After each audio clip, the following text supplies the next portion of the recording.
ঝড় বৃষ্টি না, যে হেলিকপ্টারের একটা নেতা আসলো না, হ্যাঁ বিজেপির নেতা, হ্যাঁ। এই যে ওই নিয়ে গাড়ি দিয়ে ওই যে হেলিকপ্টারে ওই হাওয়ায় দিয়ে এগুলো উড়ে গেছে। এটা আপনার বাড়ি? হ্যাঁ, আমাদের বাড়ি। এরা প্রত্যেকেই গরিব মানুষ।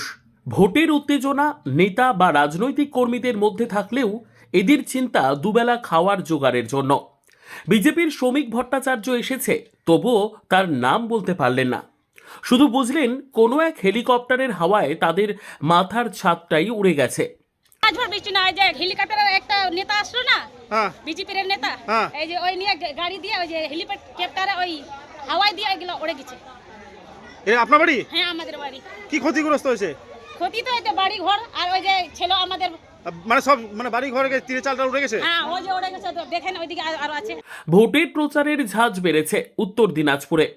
আকাশপথে বিজেপির নেতা আসছেন, সেই নিয়ে অনেকেরই উৎসাহ ছিল তুঙ্গে। কিন্তু সেই হেলিকপ্টারের হাওয়ায় যে নিমিষে মাথার ওপরের ছাদটুকু কেড়ে নেবে, তা ঘুণাক্ষরেও ভাবেননি গোয়ালপুকুরের শাহাপুর গ্রামের প্রান্তিক মানুষগুলো। মঙ্গলবার দুপুরে বঙ্গ বিজেপির রাজ্য সভাপতি শ্রমিক ভট্টাচার্যের হেলিকপ্টার অবতরণকে কেন্দ্র করে রণক্ষেত্রের চেহারা নিল স্থানীয় জনজীবন। কপ্টারের পাখার প্রবল হাওয়ায় তাসের ঘরের মতো উড়ে গেল একের পর এক টিনের চাল।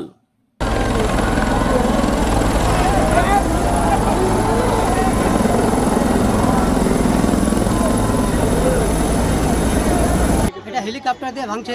হ্যাঁ বিজেপির নেতা আসছে কি নাকি আসছে, হ্যাঁ উড়ে হেলিকপ্টারটা এক পাক ঘোরালো, হ্যাঁ। টিন সব কিনে গেল। টিন উড়ে মাটি যা ছিল সবগুলো ভেঙে দিয়েছে, সব ভেঙে গেছে? সব ভেঙে দিয়েছে। মঙ্গলবার গোয়ালপুকুর বিধানসভার বিজেপি প্রার্থী সরজিৎ বিশ্বাসের সমর্থনে শাহাপুর ফুটবল মাঠে এক জনসভার আয়োজন করা হয়েছিল। সভার আয়োজনে মাঠের ঠিক পাশেই তৈরি হয়েছিল অস্থায়ী হেলিপ্যাড। দুপুর নাগাদ শ্রমিক ভট্টাচার্যকে নিয়ে যখন কপ্টারটি নামতে শুরু করে, তখনই ঘটে এই ঘটনা। কপ্টারের ডানার প্রচণ্ড ঘূর্ণিতে লণ্ডভণ্ড হয়ে যায় চারপাশের বসতি। চোখের পলকে সুজন হাসদা, ফুলমণি হাসদাদের মতো দরিদ্র গ্রামবাসীদের ঘরের টিনের চাল ঘুড়ির মতো আকাশে উড়তে থাকে। মুহূর্তের মধ্যে এলাকায় আতঙ্ক ছড়িয়ে পড়ে। নিজের ভিটেটুকু চোখের সামনে ধ্বংস হতে দেখে কান্নায় ভেঙে পড়েন ক্ষতিগ্রস্তরা। তারা আক্ষেপের সুরে বলেন, নেতা আসছেন দেখে দেখতে গিয়েছিলাম, কিন্তু কপ্টারের হাওয়ায় যে আমার মাথা গোজার ঠাইটুকু এভাবে উড়ে যাবে তা স্বপ্নেও ভাবিনি। এই ঘটনায় তীব্র অস্বস্তিতে পড়েছে গেরুয়া শিবির।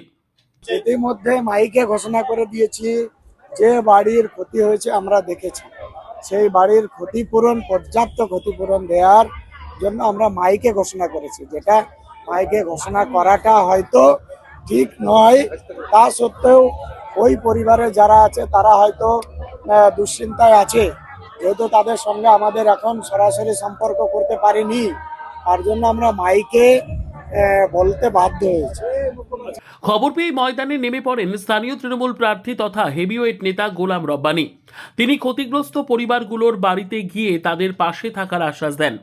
রব্বানী সরব হয়ে বলেন, মানুষের পাশে দাঁড়ানোর নামে এসে মানুষের ক্ষতি করছে বিজেপি।